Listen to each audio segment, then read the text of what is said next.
आत्मा को ज्ञान की जरूरत क्यों है?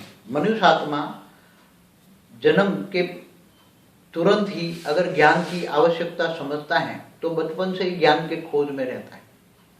छोटी सी उम्र से ही ज्ञान की खोज में रहता है। मुझे स्वर्ग में जाना है तो स्वर्ग की प्राप्ति के लिए मरने के बाद मुझे स्वर्ग में जाना है। मरने के बाद मुझे कहाँ जाना है? स्वर्ग में। मुझे नरक में नहीं जाना है। स्वर्ग और नरक दो है। तो स्वर्ग में जाने के लिए वो वेद शास्त्र पढ़ता है। अब वेद शास्त्र भी कौन पढ़ेगा? जिनको स्वर्ग में जाने की इच्छा होगी वही पढ़ेगा ना, आम इंसान थोड़ा पढ़ेगा। सभी इंसान नहीं पढ़ेंगे।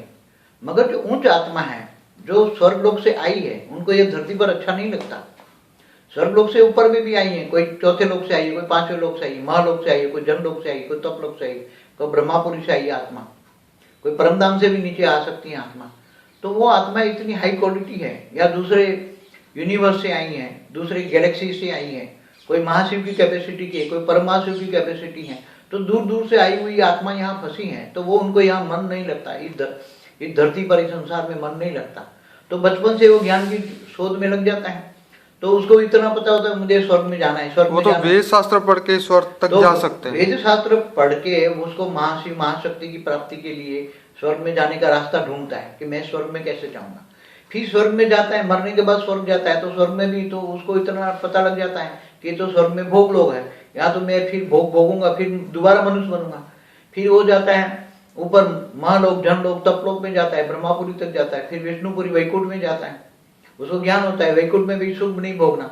मुझे मतलब ये है कि ये शास्त्र पढ़ के अगर वो स्वर्ग में भी जाता है तो फिर भोग भोग के वापिस मनुष्य बन जाता है। मनुष्य बन जाएगा। तो अभी इनसे भी ऊपर जाने के लिए हमारा ज्ञान उसको हाँ, मगर यही तो बात है कि अगर जो हाई क्वालिटी आत्मा है, कि जैसे कोई गैलेक्सी का मालिक महाशिव आया हुआ है, 108 वाली आत्मा होगी, गैलेक्सी का मालिक है। अभी समझो कोई गैलेक्सी का मालिक है, तो जो गैलेक्सी का मालिक माना महाशिव की कैपेसिटी वाली हुई। एक सोलर सिस्टम का मालिक माना एक ब्रह्मांड का मालिक शिव है। शिव दूसरे सूर्यमंडल से है, तो वो दूसरे अपने घर में जाने की कोशिश करेगा ना।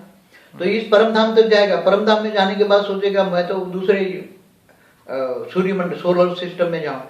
तो उसके अंदर आत्मा में ज्ञान आएगा, सोलर सिस्टम में जाएगा। मगर कब जाएगा? धीरे धीरे स्वर्ग में जाएगा। स्वर्ग से चौथे महालोक, जनलोक, तपलोक, फिर ब्रह्मापुरी, विष्णुपुरी, फिर परमधाम जाएगा। परमधाम में जाने के बाद फिर दूसरे सोलर सिस्टम में जाएगा। अगर महाशिव की कैपेसिटी वाली आत्मा है तो वो सीधी चाहेगी सोलर सिस्टम के, मतलब वो गैलेक्सी में जाएगी, गैलेक्सी के बीच में जो। तो वेदों शास्त्रों में ये वाला ज्ञान नहीं है? वेदों शास्त्रों में केवल महाशिव तक की प्राप्ति, महाशिव तो ज्ञान है, इससे आगे का ज्ञान नहीं है।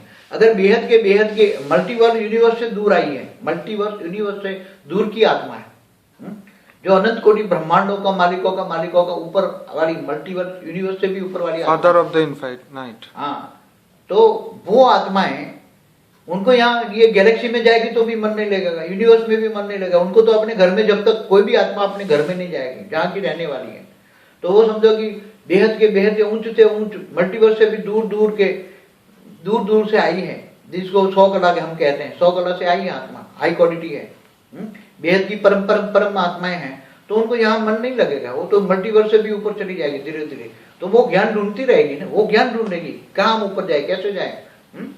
ये दुनिया अच्छी नहीं लगेगी, ये दुनिया में माया में फंसेगा नहीं, तो वो ज्ञान ढूंढेगा। ज्ञान ढूंढते ढूंढते हमारे पास आएगा, और ऐसी 108 ही ज्ञान ढूंढेगी सारे संसार में, इससे ज्यादा नहीं ढूंढेगी।